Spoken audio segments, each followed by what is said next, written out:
Bonjour à tous. Un grand merci de nous avoir rejoints pour ce webinaire que l'on a appelé « Renseigner les politiques publiques sur la Covid-19, résultats et réponses de l'enquête Recover en Côte d'Ivoire ». Mon nom est Arthur Sagou-Duvorou, je suis le coordonnateur plaidoyer et développement de projet pour IPA en Afrique de l'Ouest francophone. Je serai en charge de modérer cette session aujourd'hui. Avant de commencer, je tiens à vous faire savoir qu'il y aura donc une session questions-réponses à la fin. Pour envoyer vos questions, il vous suffit à tout moment de cliquer sur le bouton Q et A qui se trouve en bas de l'écran et on répondra soit par écrit tout au long du webinaire, soit à l'oral à la fin.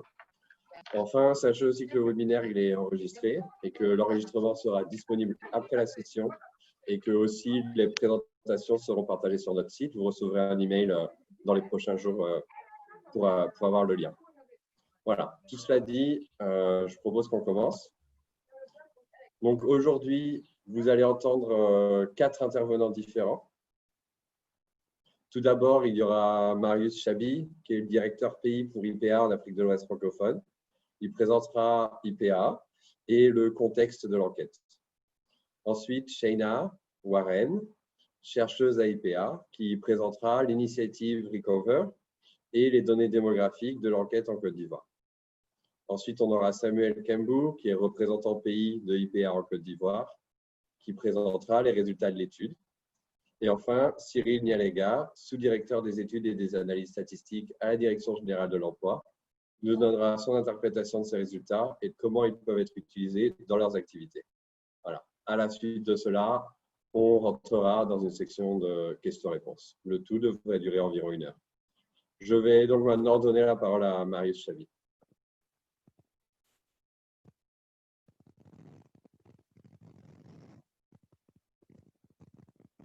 Merci Arthur. Bonjour tout le monde. Merci Arthur. Donc, avant de commencer, je voudrais d'abord remercier les participants qui sont là et aussi remercier surtout la direction de l'emploi de la Côte d'Ivoire pour leur appui et pour la collaboration franche que nous avons eue au cours de cette étude sur l'enquête Recover. Je voudrais dire quelques mots sur IPA et je voudrais dire que IPA d'abord est là pour régler, a été créé pour régler un problème extrêmement important. Et le problème, c'est le problème de l'extrême pauvreté.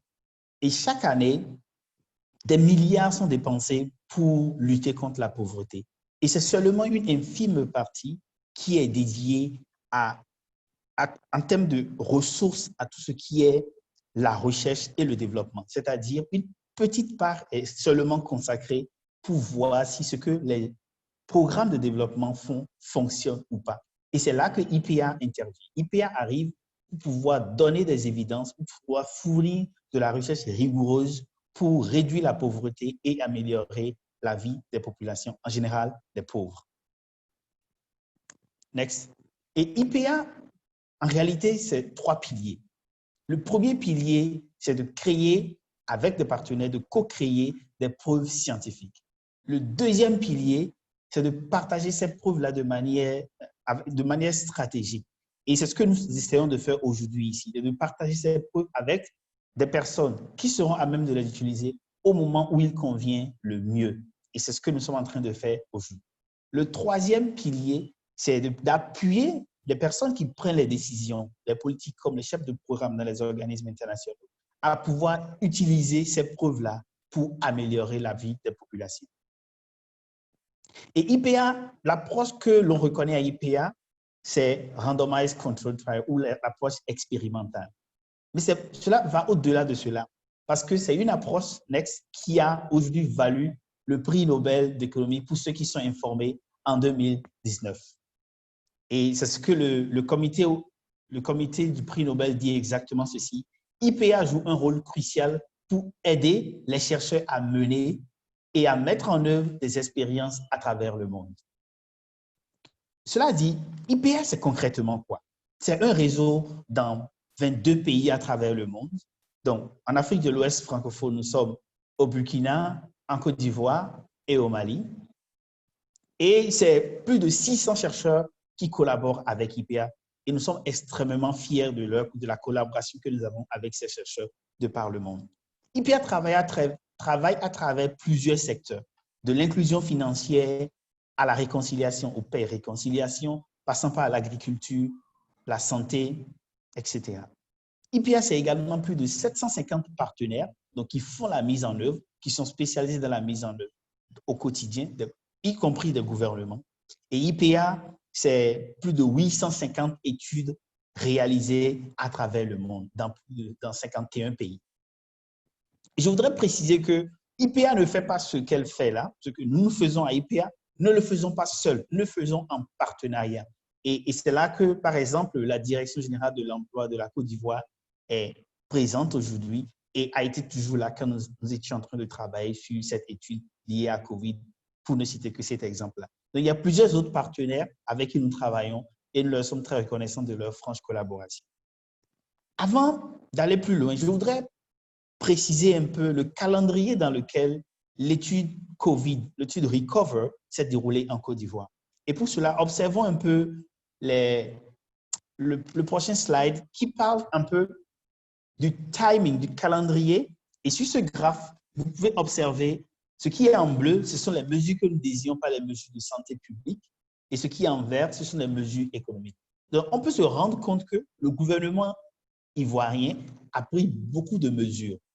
Il y a eu des mesures comme la fermeture des frontières, il y a eu des mesures comme le confinement, le confinement d'Abidjan, il y a eu des mesures comme des mesures liées à la relance de l'activité économique, des mesures pour favoriser la collecte et les taxes, etc., auprès des entreprises. Et ce qui est important à observer, c'est que l'enquête de IPA est intervenue du 1er au 15 juin. Et ce que cela veut dire, c'est que l'enquête Recover que IPA a menée est extrêmement bien placée pour détecter les effets de COVID et aussi pour savoir quelle est la perception des populations par rapport à toutes ces mesures qui ont été prises par le gouvernement ivoirien.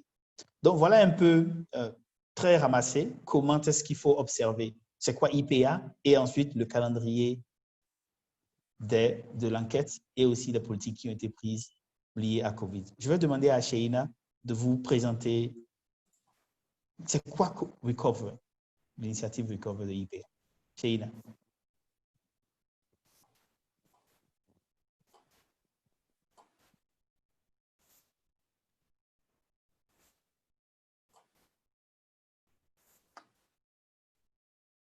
Bonjour à tous. Je m'appelle Sheina Warren et je suis, comme tu as dit, chercheuse à IPA. D'abord, c'est quoi Recover? C'est une réalisation d'une enquête à réponse rapide pour répondre aux questions politiques clés. Et ça s'est passé dans plus de 8 pays. D'abord, l'enquête Recover. IPA a élaboré une enquête par panel téléphonique pour informer directement et rapidement les principaux partenaires gouvernementaux sur les ramifications sanitaires, économiques et sociales de la crise COVID. Et la conduite dans 9 pays, pour commencer, dont 6 en Afrique, Burkina, Côte d'Ivoire, Ghana, Rwanda, Sierra Leone, la Zambie. L'enquête tente de documenter en temps réel les tendances des préoccupations politiques et à informer les décideurs sur les communautés les plus gravement touchées par la pandémie. Depuis, il y a aussi des enquêtes d'impact économique COVID-19, un effort conjoint avec le Centre international de croissance pour promulguer un questionnaire commun pour mesurer l'impact économique de la crise sur les grandes entreprises, les PME, les entreprises informelles et les micro-entreprises, et surtout sur les agriculteurs et les travailleurs indépendants. Deuxièmement, Recover, c'est la mise en place d'un centre mondial qui centralise les leçons de recherche et de politique, et ça c'est plus de 100 projets.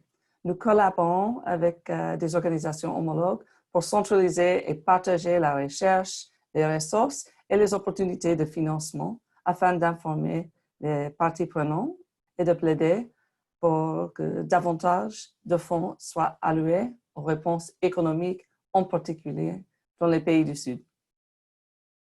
Depuis, c'est conseiller les gouvernements sur les approches fondées sur des preuves scientifiques et rigoureuses. Troisième, Recover, c'est un portfolio d'études IPA pour générer des preuves scientifiques rigoureuses. Et ça, c'est plus de 80 études.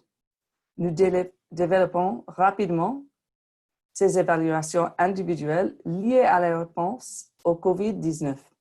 Certains s'appuient sur des études existantes pour expliquer comment les programmes en cours d'évaluation ont un impact sur la capacité des populations à faire face à la pandémie. D'autres études sont de nouvelles études qui ont été rapidement développées pour aider dans la conception de nouveaux programmes visant à atténuer les impacts de la crise sur l'emploi, l'éducation, l'accès aux soins médicaux et des supports de protection sociale. Nous avons aussi un programme de conseiller les gouvernements sur les approches factuelles, plus de 15 pays. Au cours des 5 dernières années, nous avons établi des partenariats, comme nous avons avec le ministre d'Emploi en Côte d'Ivoire, avec des dizaines de ministères. Presque tous nos partenaires et les nouveaux partenariats que nous venons de former ont des demandes urgentes de besoins en données et de conseils fondés sur les données, rigoureusement identifiées. Par exemple, avec YRISE de l'Université Yale et l'Université de Berkeley, SEGA, et les chercheurs là-bas, nous conseillons les réponses du gouvernement en matière de protection sociale au Bangladesh, au Ghana, au Nigeria et au Togo. Et nous soutenons les réponses d'apprentissage à distance du système éducatif au Ghana, au Pérou, au Rwanda, en Côte d'Ivoire et en Zambie. Finalement, Recover, c'est rechercher pour renforcer la qualité de la collecte des données. Traditionnellement, IPA travaille face à face avec les répondants. Mais nous avons fait l'évaluation des méthodes différentes dans les moyens de mener des enquêtes téléphoniques qui est en cours avec Recover inclus. Centre d'excellence mondial sur la collecte des données par téléphone dans les pays à revenus faibles ou intermédiaires. Enfin, nous travaillons sur une synthèse des preuves et conseils pratiques sur les méthodes d'enquête téléphonique, qui sera bientôt disponible à tous. Prochaine. Okay. Pour les détails de Recover en Côte d'Ivoire. D'abord, à droite. L'enquête Recover en Côte d'Ivoire est basée sur un échantillon aléatoire de l'enquête régionale intégrée sur l'emploi et dans le secteur informel, qui est fourni grâce à notre partenariat avec le ministère d'Emploi et de la Protection sociale, que nous remercions.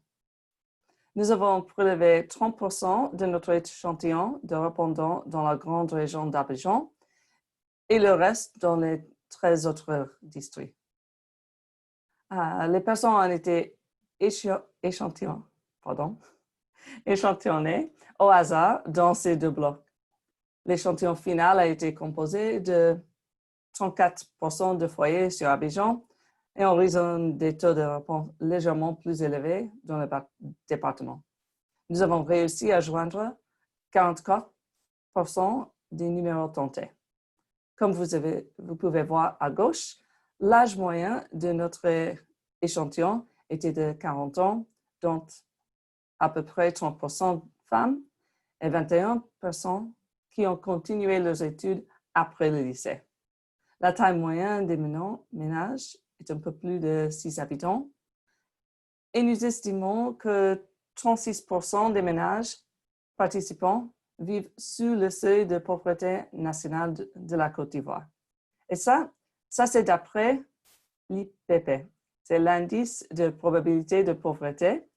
C'est une carte de pointage statistique solide, mais simple à utiliser, qui nous permet d'estimer la probabilité qu'une personne vit en dessous du seuil de pauvreté nationale, avec seulement 5 à 10 questions.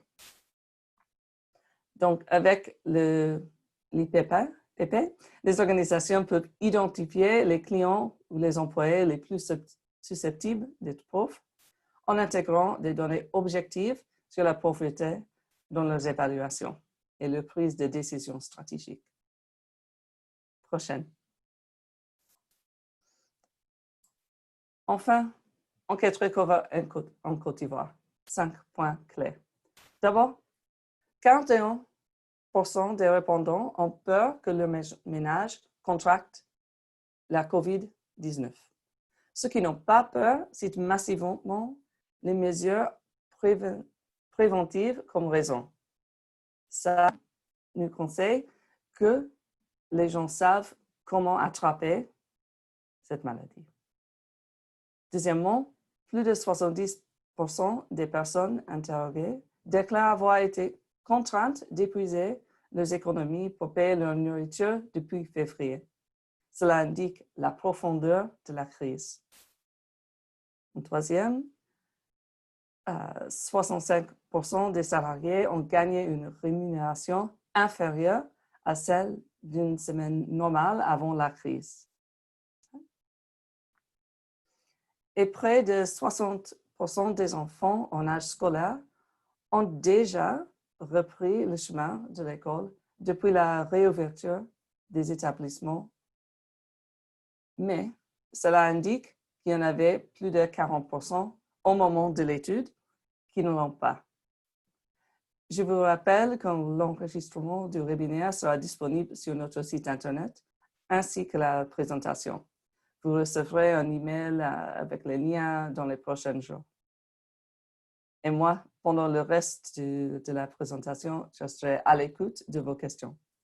Je vais maintenant donner la parole à Samuel Kembou-Nzale, représentant pays pour la Côte d'Ivoire, qui va présenter les résultats de Recover en détail. Samuel. OK, thank you. Merci beaucoup. Merci à tous d'être là.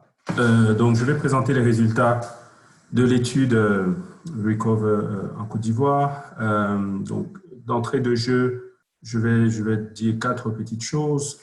Premièrement, nous aurons plusieurs résultats et on va essayer d'être le plus pédagogique possible. Donc, je demanderai de vous accrocher au mieux que vous pouvez pour pouvoir suivre chacun des résultats. En gros, les résultats vont concerner le secteur de la santé, de l'emploi et de l'éducation. Donc ça, c'est la première chose. La deuxième chose, c'est que c'est important de signaler quand même que nous ne faisons pas d'hypothèse de causalité. Nous sommes en train de montrer des corrélations entre des phénomènes et des études plus poussées, n'est-ce pas, doivent compléter ce travail pour dégager des relations de cause à effet. Ce que fait IPA, comme l'a présenté Marius au début. Donc, nos déclinaisons principales des résultats seront hommes-femmes d'abord, pauvres, non pauvres, en utilisant l'indice de probabilité de pauvreté, comme a présenté Shena. Ensuite, ayant des enfants, n'en ayant pas. Et on va essayer de décliner également au niveau du secteur de l'emploi.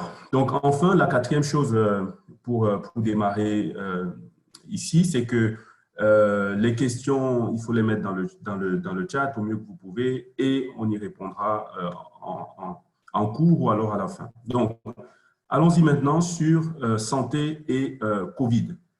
Donc, sur cette diapositive divisible en 4 cadrans, nous allons résumer les principaux résultats sur la santé. En gros, on a essayé de comprendre un peu comment est-ce que dans le contexte de la crise sanitaire, les gens percevaient le risque pour leur santé, notamment. Donc, en haut à gauche, nous lisons que 14% des personnes interrogées déclarent avoir retardé ou sauté des visites médicales nécessaires depuis la mi-mars, en mettant un gradient de temps à ce niveau-là. Donc, plus de la moitié des personnes interrogées ont déclaré avoir manqué ou retardé des consultations parce que, notamment, elles n'avaient pas les moyens de se faire soigner pendant cette période-là. À noter ici, n'est-ce pas, qu'on observe aucune différence selon la répartition pauvres-riches ou selon la classification pauvres-riches. Autrement dit, les pauvres ou les riches ne sont pas statistiquement différents sur ce critère. Donc, si vous allez avec moi en bas à gauche, vous verrez qu'on signale que 41% des répondants disent avoir le sentiment que leur ménage risque de contracter la COVID. Donc, autrement dit, si on prend le complément, ça peut vouloir dire que 6 répondants sur 10 ne ressentent pas spécialement le risque de contracter la COVID dans notre échantillon. Et quand on creuse un peu plus sur ce deuxième cadran, on se rend compte que ceux qui ne se sentent pas à risque indiquent pour la large majorité, ça c'est 75%, qu'ils suivent les mesures préventives. C'est une bonne chose. Et dans ce groupe dont je viens de parler, donc parmi les 75%, on voit que les riches sont aussi plus susceptibles de déclarer, plus susceptibles que les pauvres en tout cas, de déclarer qu'ils suivent les mesures préventives. Donc, allons en haut à droite. Dans le cadran, nous voyons que 89% des personnes interrogées déclarent porter un masque facial lorsqu'elles sortent en public. Et de manière intéressante, on note aussi que ceux qui ne le font pas disent généralement qu'ils n'en disposent pas. Donc, une personne en gros sur 10, donc en général, les gens ils mettent leur masque. Mais ceux qui disent qu'ils mettent un masque plutôt, mais ceux qui disent qu'ils n'en portent pas vont dire qu'ils n'en portent pas parce que voilà, ils n'en disposent pas ou alors qu'ils n'en ont pas besoin. Enfin, pour finir ici en bas à droite, vous voyez qu'on a noté que lorsqu'on interroge les gens sur les effets de la crise du Covid-19, c'est qu'ils redoutent le plus. Autrement dit, si vous demandez à des gens ce qui leur fait le plus peur, les personnes interrogées semblent surtout préoccupées par les conséquences sur la santé que sur l'économie. Donc, 51% s'inquiètent plus des conséquences sur la santé contre 3 répondants sur 10 qui redoutent plutôt des conséquences économique. Donc, si on va résumer un peu de manière intuitive en 4 points, ces résultats que nous vous présentons sur la santé, relatifs à la situation sanitaire dans laquelle le pays était, on voit premièrement qu'il n'y a pas de différence significative riche-pauvre dans l'accès aux soins, au moins sur les critères que nous avons sélectionnés en période de COVID dans notre échantillon. On voit également que si vous prenez 5 personnes dans notre échantillon, 3 vous diront qu'elles ne ressentent pas particulièrement un risque d'avoir COVID. Et leur confiance vient globalement du fait qu'elles suivent les mesures barrières, et les plus riches étant plus susceptibles d'être confiants que les pauvres. Ensuite, troisième takeaway résultat pour résumer, c'est que les gens reportent mettre en gros des masques, c'est très bien, c'est 9 personnes sur 10. Et enfin, les personnes semblent plus craindre des effets sur leur santé que l'impact de la maladie sur l'économie dans notre échantillon.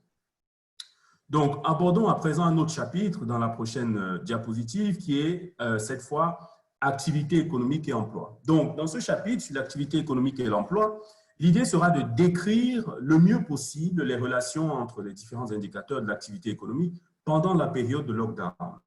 Donc, nous pouvons retenir 3 choses. Premièrement, sur 10 répondants, sur les différents camemberts qui sont présentés, sur 10 répondants dans notre échantillon, près de 7, et là on parle de 67%, ont travaillé contre une rémunération pendant 1 ou plusieurs heures en février 2020. C'est déjà très bien. Parmi ceux-ci, plus de 80% disent que leur entreprise ou leur lieu de travail est toujours ouvert. Ça, c'est 8 répondants sur 10. Donc, arrêtons-nous. C'est-à-dire que près de 2 employés sur 10 qui avaient travaillé contre rémunération en février 2020 où tout allait bien, déclarent maintenant que leur lieu de travail est malheureusement fermé. Donc, vous ne le verrez pas sur les slides, mais près de 7 répondants sur 10, c'est 64%, ayant des entreprises, ont été confrontés à une baisse de la demande en raison des restrictions liées à la COVID. Donc, sur la prochaine diapositive, on continue toujours avec les résultats dans le chapitre emploi. Parmi ceux qui travaillent encore, quand même un bon nombre, si vous vous souvenez du chiffre précédent, 35% d'entre eux travaillent moins d'heures et plus de 60% déclarent une diminution de leurs revenus. Donc, je récapitule à ce stade, n'est-ce pas ce que j'ai dit? Premièrement, j'ai dit que la plupart des répondants semblent confirmer que l'entreprise est ouverte. Ça, c'est très bien. On pourrait dire autrement que seulement 2 répondants ou 2 employés sur 10 déclarent que leur entreprise est fermée. Parmi ceux qui sont encore en activité, on note cependant une baisse du nombre d'heures et aussi une baisse de revenus, selon ce que les répondants ont déclaré. Enfin, toujours dans le récap, les entrepreneurs déclarent cependant, pour la plupart, des baisses d'accès à leurs intrants.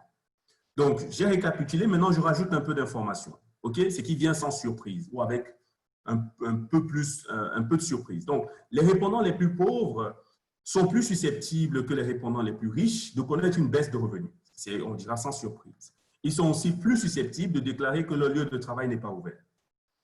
Les lieux de travail des répondants femmes sont plus susceptibles d'être fermés temporairement en raison de la pandémie. Et les personnes interrogées, donc là j'ai donné la classification hommes-femmes, la classification pauvres-riches, et là on va rentrer un peu dans la classification par secteur d'activité. Les personnes travaillant dans le secteur des services et de l'agriculture étaient plus susceptibles de travailler au cours de la semaine écoulée. Leur lieu de travail, en fait, était plus susceptible d'être ouvert que celui des personnes travaillant plutôt dans le secteur du commerce de détail. Et enfin, en rajoutant un peu d'informations, les personnes interrogées qui travaillaient dans le commerce de détail et l'agriculture sont plus susceptibles de connaître une baisse de leurs revenus. Cependant, pour conclure sur cette diapositive et sur ce résultat, indépendamment du secteur d'activité que vous considérez, vous voyez qu'on note que tous les répondants sont susceptibles de subir une réduction ou un retard de salaire et d'avantages sociaux en raison des restrictions, du moins ils pointent les restrictions liées à la COVID-19. Enfin, pour conclure, dans la dernière diapositive sur ce chapitre emploi, si on s'intéresse à un proxy formel-informel en utilisant un indicateur quote-unquote imparfait comme le fait d'avoir un contrat de travail, on peut noter deux choses dans notre échantillon. Donc, la première chose qu'on peut noter, c'est que parmi les entreprises ayant plus qu'un employé, les répondants ayant des contrats informels étaient plus susceptibles, ou alors étant dans le secteur informel pour mieux mettre les choses, étaient plus susceptibles de subir une réduction de leurs revenus ou alors une réduction du nombre d'heures travaillées. Les répondants, par contre, ayant un contrat de travail formel avec une entreprise identifiée et tout, étaient plus susceptibles que ceux qui n'en ont pas d'avoir le lieu de travail ouvert et ce, même sans interruption. Donc, à ce stade, si on veut s'arrêter, essayer de récapituler un peu tout ce qu'on a vu, pour refermer ce chapitre emploi, on voit que les gens ont été affectés différemment, qu'ils soient pauvres ou riches, comme présenté précédemment, qu'ils soient hommes ou femmes. On a vu que la différence également était significative. Et enfin, on a vu également qu'il y avait une différence suivant que l'on soit dans le secteur formel ou informel. Donc, pour clôturer avec les résultats en abordant cette fois la protection sociale, donc certains résultats de notre enquête pourraient nous permettre de comprendre un peu mieux le niveau de vulnérabilité de nos répondants pendant la période de lockdown. Donc, nous avons sélectionné pour vous deux dimensions. Une première dimension où on va regarder l'utilisation de l'épargne pendant la pandémie, donc c'est un indicateur de vulnérabilité, et ensuite la capacité à satisfaire aux besoins primaires, notamment celui de manger. Donc nous avons trois observations principales sur lesquelles on peut partager des résultats. Donc premièrement, primo, sur la mobilisation de l'épargne privée, ce qu'on a noté, c'est que près de 70%, donc c'est 7 répondants sur 10 interrogés, déclarent qu'ils ont dû épuiser leurs économies pour payer de la nourriture depuis février 2020. Donc, pour mettre une petite couche dans le même ordre d'idée, les répondants pauvres sont plus susceptibles que les répondants riches de dire qu'ils ont dû vendre des actifs, par exemple, pour payer leur nourriture depuis février 2020. La deuxième observation importante porte sur la consommation alimentaire habituelle. Donc, 61%, ça c'est 6 répondants sur 10, déclarent avoir eu des difficultés pour acheter de la nourriture qu'elles achètent habituellement parce que le revenu du ménage, notamment, avait diminué. Une troisième observation peut être faite sur les portions de repas. L'enquête nous a révélé, ou les résultats de l'enquête montrent que 40%, 4 répondants interrogés sur 10 ont dû diminuer les portions au moment des repas ou alors réduire le nombre de repas au cours de la semaine écoulée. Donc, on peut retenir, avant de fermer le chapitre ici, que nous semblons observer une plus grande augmentation de la vulnérabilité à travers multiples indicateurs, du moins ceux qui ont été retenus ici. Donc, si nous mettons un peu cela en perspective avec le chapitre emploi qu'on a vu précédemment, on voit qu'on semble avoir la plupart des lieux de travail ouverts, pouvant peut-être suggérer un maintien de l'activité économique malgré la crise, mais cela doit être nuancé néanmoins avec ce que l'on observe ici sur l'accès à la protection sociale. Donc, abordons pour finir l'éducation. Donc, dans le secteur d'éducation, qui va être le dernier chapitre que nous allons aborder dans la section des résultats. L'éducation, nous avons pu recueillir quelques indicateurs. Le principal enseignement, je reviendrai dessus, ici, et ça nous a surpris, c'est que les enfants semblent principalement utiliser les outils d'apprentissage quote-unquote traditionnels, principalement les livres, bien plus en tout cas, je dirais, que les outils de technologie d'information et de communication. Dedans, on met radio, télé, Internet et tout ça, même si ce n'est pas une catégorie forcément pertinente. Bref, ça permet de mettre en perspective. Donc, avant de donner l'interprétation que cela peut nous suggérer, regardons un tout petit peu ce qu'on a sur les slides. Donc, vous voyez dans un premier temps qu'on a environ 70% des personnes interrogées qui déclarent que les enfants des écoles primaires ou secondaires, parce qu'en fait, on était capable de regarder la déclinaison primaire secondaire également, passent du temps à la maison depuis que les écoles ont été fermées. Alors, passent du temps à la maison à étudier, c'est ce que l'on veut dire, depuis que les écoles sont fermées. Cependant, les ménages les plus riches sont plus susceptibles aussi que les enfants de l'école primaire passent du temps à la maison. Une deuxième observation, c'est que parmi les enfants qui suivent un enseignement à distance, la majorité utilise des livres. Et nous avons des statistiques similaires, par exemple, pour les élèves du secondaire. Là ce que j'ai dit, c'était pour le primaire. Donc, lorsque nous regardons un peu plus l'échantillon par lieu de résidence, c'est la déclinaison qu'on a utilisée ici, on note que les ménages ne vivant pas dans la capitale, Abidjan, ici c'est capitale économique, sont plus susceptibles de déclarer que les enfants des écoles primaires utilisent des livres, tandis que les ménages vivant dans la capitale sont plus susceptibles de déclarer que les enfants utilisent aussi la télévision, Internet pour poursuivre leur apprentissage pendant que les écoles étaient fermées. Les ménages ne vivant pas dans la capitale étaient plus susceptibles de déclarer que les enfants du secondaire utilisaient la radio pour aider à poursuivre pour la continuité pédagogique, comme disent les experts de ces domaines-là, alors que les écoles étaient fermées. Donc, ce que tout ceci nous suggère, si on peut se livrer un peu d'interprétation, c'est qu'il ne faut pas minimiser l'impact de l'apprentissage à distance, pas du tout. Mais au contraire, je pense que les résultats semblent suggérer un besoin prégnant de combiner les approches distancielles avec les références aux ouvrages, au programme. Du moins, ça, c'est un des résultats majeurs que l'on peut, une des recommandations, si vous me permettez, que l'on peut faire ici, dans les réponses politiques qui peuvent être données face à la crise. Prochaine diapositive, pour clôturer, nous voyons que sur cette dernière slide sur l'éducation en Côte d'Ivoire, nous allons nous intéresser cette fois à l'utilisation du temps des ménages pendant le confinement. Un des défis, je me souviens, on en parlait au ministère, notamment avec des partenaires de là, et un des défis, c'était d'intéresser, de motiver les enfants pendant qu'ils étaient à la maison pour qu'ils puissent se mettre à l'école. Et nous allons nous intéresser notamment là à ce que les enfants font pendant qu'ils sont à la maison. Et aussi, on va vous présenter dans cette diapositive pour finir comment est-ce que les enfants ont utilisé leur temps, est-ce que les enfants sont retournés à l'école, autant pour moi, après que les écoles ont été ouvertes. Parce que comme a présenté mon collègue au début, l'enquête a été faite à un moment où on pouvait observer si les gens étaient retournés à l'école ou pas. Donc, ce que l'on note sur l'histogramme qui est juste à votre gauche, votre droite, en dehors du temps passé aux activités éducatives, près de 60% des enfants de l'école primaire consacrent du temps aux tâches ménagères ou aux travaux domestiques pendant la période de fermeture. C'est à peu près la même chose, c'est 70% pour les élèves du secondaire. Alors, sans surprise, les élèves qui vivent dans la capitale, que ce soit primaire ou secondaire, qui ne vivent pas dans la capitale, autant pour moi, sont plus susceptibles de consacrer du temps aux tâches ménagères ou aux travaux domestiques et à l'agriculture pendant la période de fermeture.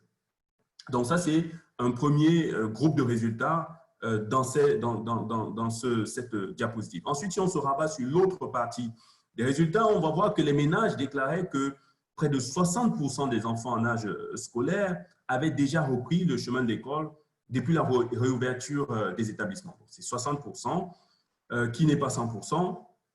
Et c'est un résultat qui nous a également interpellés, surpris, de constater que déjà dans ce groupe-là, les ménages les plus pauvres étaient assez surprenants, un peu plus susceptibles de déclarer que les enfants d'âge scolaire sont déjà retournés à l'école depuis la réouverture des écoles. Donc, le complément à 100% ici, sur cette différence à la reprise des classes, amène peut-être à s'interroger sur les raisons pour lesquelles les enfants ne sont pas retournés à l'école. Parce que ça, c'était déjà une question même avant la fermeture des écoles et l'entrée en confinement. Une des raisons pourrait être plus structurelle, c'est que les écoles ont eu un peu de mal à démarrer, donc de retard dans l'ouverture des classes, mais ça peut être aussi en train de suggérer une forme de décrochage scolaire. Pardon. Donc, nous allons clôturer la section des résultats en disant que nous sommes honorés de notre engagement avec tous les acteurs qui ont contribué à produire ces résultats. Et il y a des zones d'ombre sur la base de ces résultats pour lesquelles on est heureux de répondre lors de la prochaine vague de la même enquête Recover, dans laquelle on va intégrer notamment d'autres indicateurs pour être encore plus précis dans les résultats que nous obtenons. Donc, nous sommes disponibles pour répondre aux éventuelles questions que vous auriez. Merci beaucoup à tous. Merci. Merci beaucoup, Samuel. Donc voilà pour tous les résultats. Avant de donner la parole à Cyril et à les gars, je voudrais juste mentionner qu'une seconde vague d'enquête sera réalisée auprès des mêmes répondants courant mois d'août. Cela va nous permettre d'observer l'évolution des effets de la COVID-19 sur le temps, notamment. Voilà. Donc maintenant, je vais donner la parole à Cyril. Donc Cyril, est-ce que tu pourrais nous donner ton interprétation des résultats, mais aussi comment est-ce que ces résultats peuvent être utilisés pour améliorer les politiques de la Direction générale de l'emploi? Ok, merci beaucoup, Arthur. Et bonjour à tous et à toutes qui participaient à ce webinaire de IPA. Permettez d'avant tout propos qu'au nom de M. Dogo Frank, directeur général de l'emploi, je voudrais vraiment vous remercier pour l'opportunité que vous nous donnez de nous prononcer sur ces résultats de l'initiative Recover que IPA réalise en Côte d'Ivoire. Bon, bien avant, il faut dire que c'est vraiment de répondre aux questions de Arthur. Pour rappel, il faut dire qu'en Côte d'Ivoire, nous avons constaté le premier cas de coronavirus autour de la mi-mars, précisément le 11 mars. Et à ce jour, à la journée d'hier, nous enregistrons plus de 15 000 cas confirmés et un taux de guérison de 66% à ce jour. Et nous avons comme décès 97 malheureusement. Donc, à l'instar, bien sûr, des autres pays, le gouvernement ivoirien a également pris des mesures pour limiter, voire stopper la propagation du virus.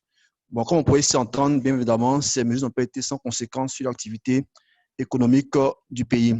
Je crois que tout à l'heure, Chabi l'a rappelé, mais nous, ces mesures, nous avons pu les regrouper en cinq catégories. Certaines touchaient à l'aspect sécuritaire, d'autres à l'aspect sanitaire et social. Par contre, d'autres touchaient à l'éducation et à l'environnement et cadre de vie, et enfin au transport.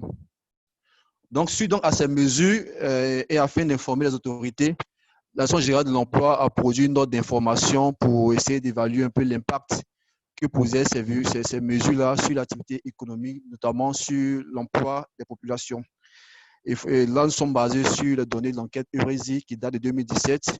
Nous avons pu avoir des résultats assez intéressants, mais seulement que vu que c'était des données qui dataient de 2017, on avait quand même envie de voir quel était vraiment l'impact par rapport aux informations plus factuelles, plus actualisées. Donc, c'est pour ça que nous sommes très contents de participer à cette étude de IPA qui nous permet d'avoir en effet des données plus actualisées sur la situation, sur le contexte de Covid que vit la Côte d'Ivoire en particulier. Donc, à ce stade de notre propos, je veux encore remercier IPA de nous permettre d'avoir ces informations très utiles pour le pays. Donc, pour revenir maintenant à la question de Arthur, concernant notre interprétation et qu'est-ce qu'on pourra envisager comme activité au niveau de la DGE, il faut dire que je vais structurer mon intervention en trois points afin qu'ils retenir mon attention. Le premier point, c'est les résultats relatifs à la santé et à l'atténuation du COVID-19. L'étude révèle, l'étude de l'IPA, je vais dire, il faut dire d'abord de manière générale, l'étude de l'IPA, il y a une parfaite convergence sur toutes les études déjà réalisées en Côte d'Ivoire. Il faut dire que l'INS a fait des études sur le COVID. Il y a aussi d'autres structures qui ont fait des études. Et quand on justapose ces résultats-là, on observe vraiment une parfaite convergence de tout ce qui a été produit par ces différentes structures qui confient effectivement que vraiment toutes les études se font avec de très bonnes conditions. Donc, pour revenir sur les résultats de l'IPA, premièrement, sur les aspects santé et atténuation du COVID, l'étude nous révèle que 41% des répondants ressentent les risques de contracter le virus. Autrement dit, on a seulement 59% des ménages qui ne craignent pas le virus car déclarant suivre les mesures de prévention. Bon, c'est une très bonne chose, mais seulement nous trouvons quand même que ce chiffre de 41% devait nous interpeller.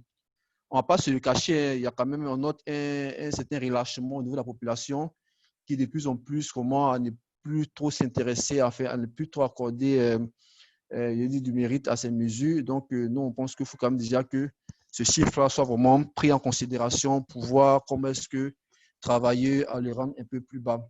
J'en reviendrai tout à l'heure par rapport aux mesures que nous pouvons proposer. Et aussi, l'autre résultat que nous avons assez intéressant sur cette section de santé et atténuation, c'est le fait de voir que à cause du Covid, certains ménages ont dû annuler et même reporter, même annuler leurs rendez-vous médicaux. Bon, pour rappel, dans le contexte africain, déjà les recours aux soins sont déjà un grand défi pour la population. Même en temps normal, pour que les gens partent sans se faire soigner, c'est quand même tout un défi que les pays africains essaient de relever. Et si encore avec le Covid, cela doit encore faire crier cela, on comprend déjà que la persistance du Covid ne peut en tout cas que aggraver, voire même créer l'émergence de d'autres maladies. Donc, de ces deux résultats, déjà, nous imposent déjà de revoir, en faisant d'accentuer les actions du plaidoyer, des sensibilisations et autres. C'est pour ça que comme action, c'est vrai que ces questions ne sont pas trop liées à la DGE, c'est plus le ministère de la Santé qui est vraiment en charge de tout ce qui est sensibilisation. Cette question, nous, en tant que comme un ministère étatique, c'est quand même notre rôle aussi de pouvoir aussi participer à ces actions. C'est pour ça que nous proposons vraiment que déjà, comment accentuer la sensibilisation auprès des populations, surtout par des canaux, pas tous les canaux. Les études réalisées notamment par ONU-SIDA révèlent que la télévision était le canal le plus utilisé. Mais nous pensons qu'il y a d'autres canaux qui pouvaient être exploités. Et à cela, en tout cas, on pourra en tant que partenaire aussi voir comment est-ce qu'aider. Autre chose, c'est de s'assurer que les populations ont toujours accès aux kits de protection, vu que au kit de protection, c'est vrai qu'il y a un relâchement, donc il faut quand même qu'on ne puisse pas perdre de vue que le mal est encore persistant. Et enfin, c'est de voir s'il y a lieu de mettre des mesures coercitives pour voir obliger les populations à vraiment toujours respecter les mesures. Pour pas que ces chiffres de pourcentage 41% puissent remonter. Le second aspect, ce que je voulais me prononcer, c'est sur les résultats concernant la protection sociale et la résilience financière. Voilà aussi les résultats qui sont communiqués, en tout cas, sont très vraisemblables compte tenu de notre contexte, c'est-à-dire le contexte de notre économie, où l'emploi est pratiquement à 9 emplois sur 10 sont informels. Voilà, c'est un peu, ça veut dire que bon, la crise a forcément de l'impact. Et puis, il faut dire même que même le secteur même formel n'a pas été épargné. Si on s'en tient aux résultats fournis par l'INS et qui sont aussi qui convergent avec ceux fournis par IPA, même les secteurs formels n'ont pas été épargnés. Donc, du coup, ces résultats qui ont été communiqués sont effectivement vraisemblables et reflètent réellement notre contexte économique que nous devons certainement améliorer. Pour rappel, il faut dire que dans le secteur informel en Côte d'Ivoire, les individus vivent le jour, ils n'ont pas vraiment d'épargne. D'ailleurs, l'enquête niveau de vie réalisée par l'INS en 2015 a révélé que le taux d'épargne n'est que de 3% en Côte d'Ivoire. Pour dire que même ceux qui sont du secteur formel épargnent difficilement.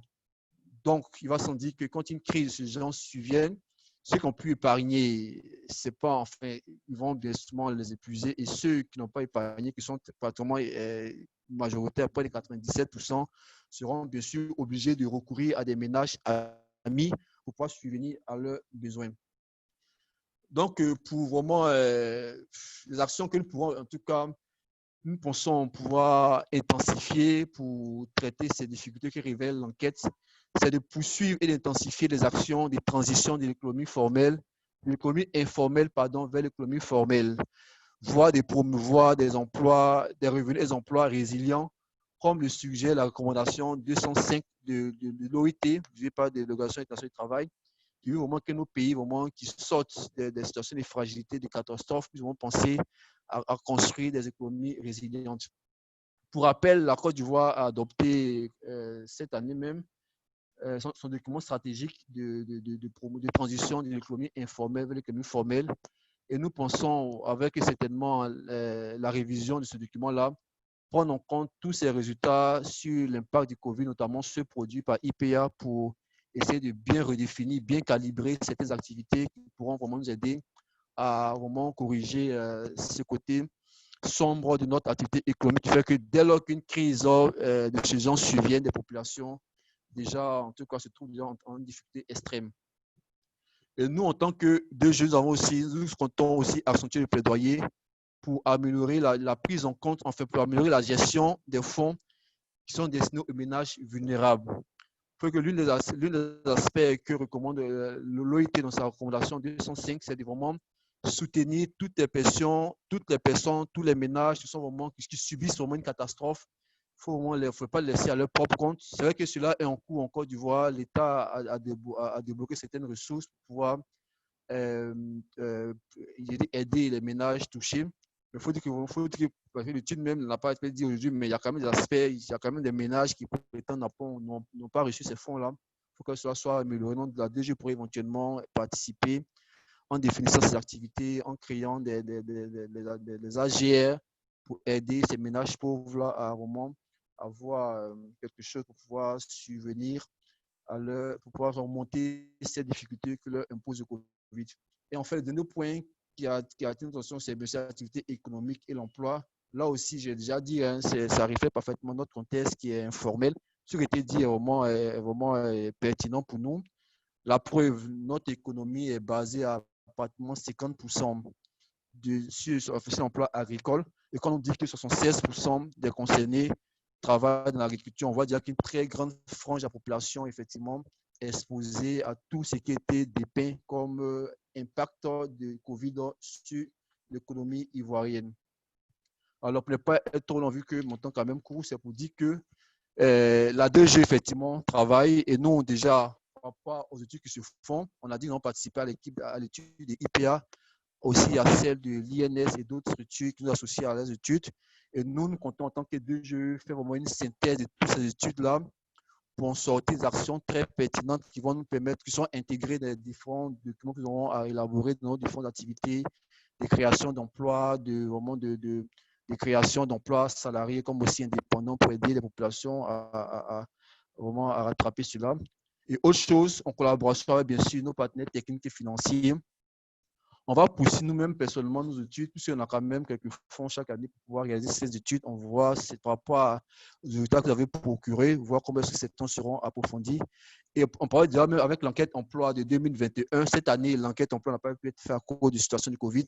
En 2021, avec l'appui toujours de nos partenaires, nous avons intégré vraiment un module purement sur le Covid pour pouvoir réellement voir, puis ça serait une enquête nationale.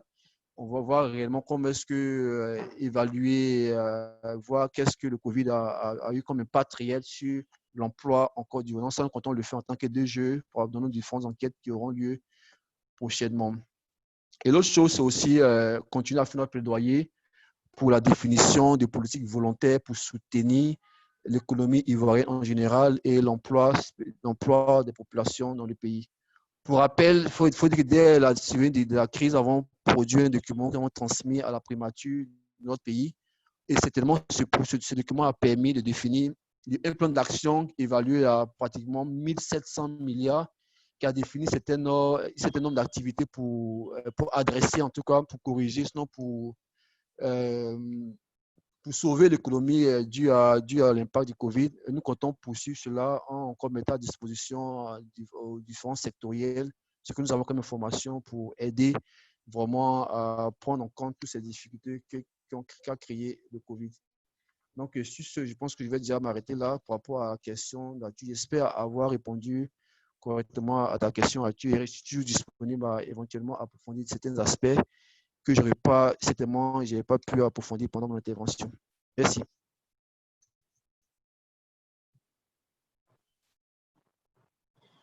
Merci beaucoup, Cyril. Merci vraiment pour,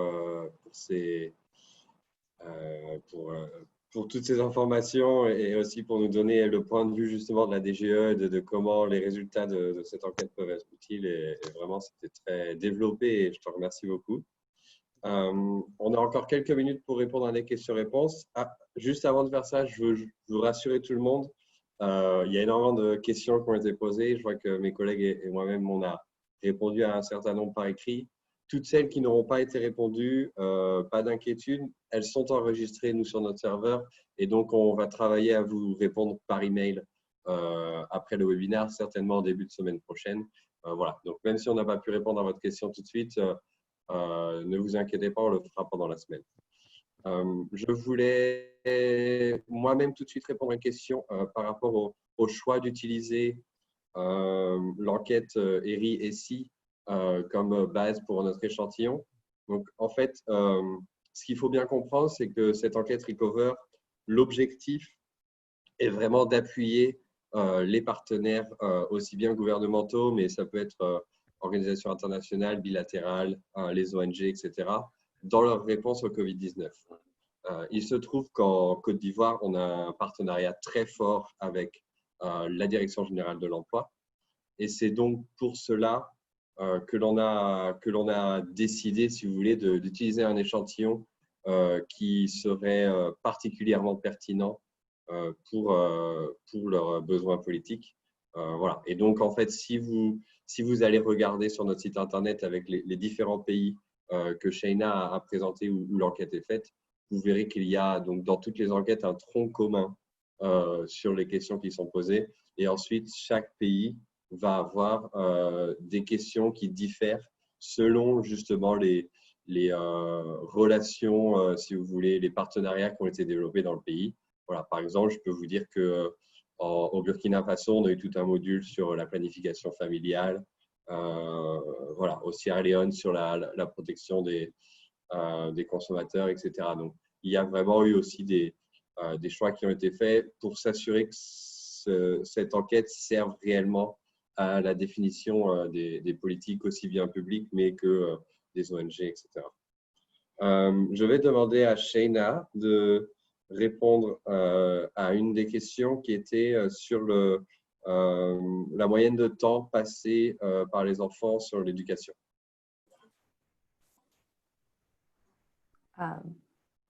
Merci Arthur.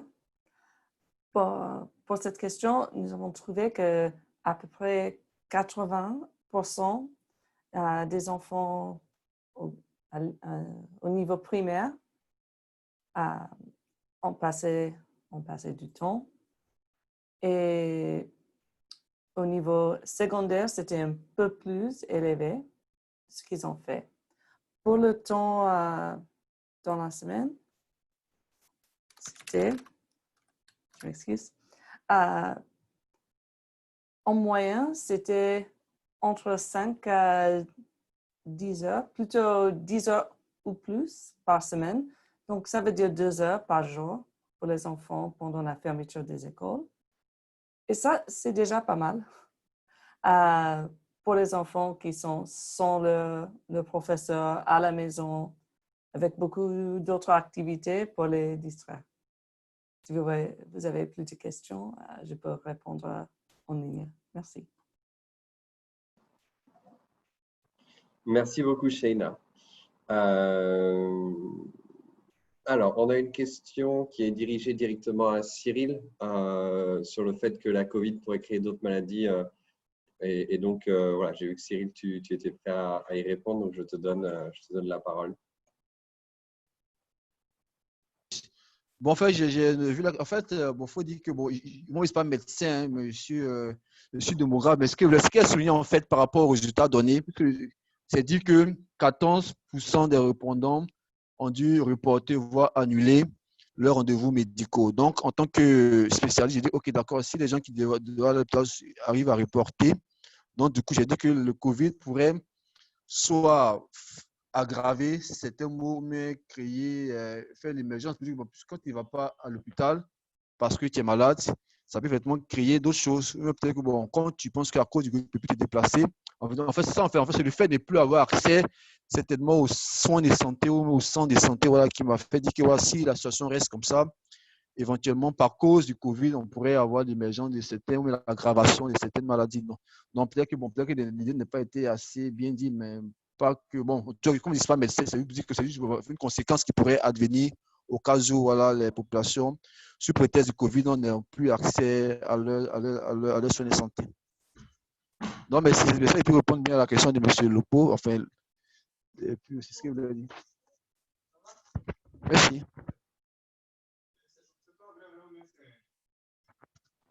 Merci beaucoup, Cyril. Je vois qu'il y a pas mal de questions où on aura besoin de retourner dans les données aussi pour y répondre. Voilà. De toute façon, il est 11h56. Je ne veux pas vous garder plus longtemps qu'après le temps. Donc, on va finir avec les questions-réponses. Et puis, donc, rapidement, vous rappeler que l'enregistrement sera sur notre site web. Vous allez retrouver, en tout cas, vous allez recevoir un email certainement demain ou en début de semaine prochaine avec l'enregistrement, les présentations aussi qui vous seront partagées. Si vous avez des questions supplémentaires, n'hésitez surtout pas à nous contacter, donc soit avec contact@povertyaction.org ou alors en nous écrivant directement. Je pense que beaucoup d'entre vous ont été invités soit par Samuel, soit par moi-même. N'hésitez pas, si vous avez nos adresses email directes, à nous envoyer un email pour poser vos questions. Nous sommes aussi très friands de connaître votre avis sur les différents modules du questionnaire afin de l'améliorer pour les prochaines vagues. Comme je l'ai annoncé plus tôt, on a une deuxième vague qui va commencer en août. Donc, pareil, au même lien qui vous sera envoyé dans les prochains jours, vous pourrez trouver le questionnaire en ligne. Donc, n'hésitez pas aussi à nous faire des suggestions. Je sais qu'il y a certaines thématiques qui peuvent être chères à des personnes. Et donc, voilà, j'ai vu des questions, par exemple, sur le genre, et donc sur le retour à l'école, est-ce qu'il y a des différences de genre, etc.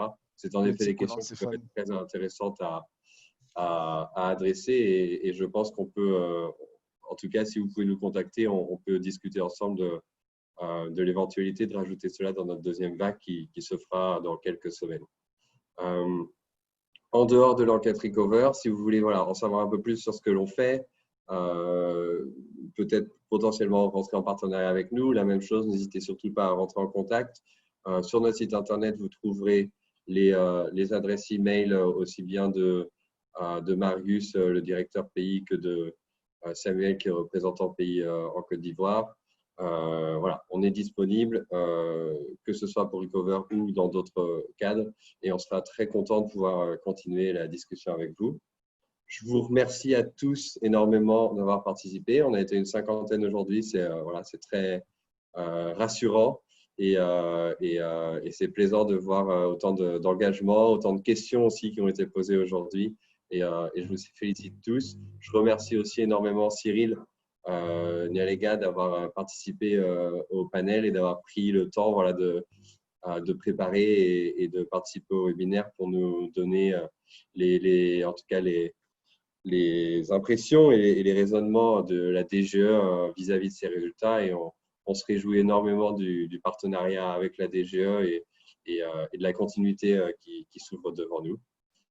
Voilà, donc je vous remercie encore une fois tous. Je vous souhaite une très bonne fin de journée et à bientôt, j'espère. Merci et puis à tous. Au revoir.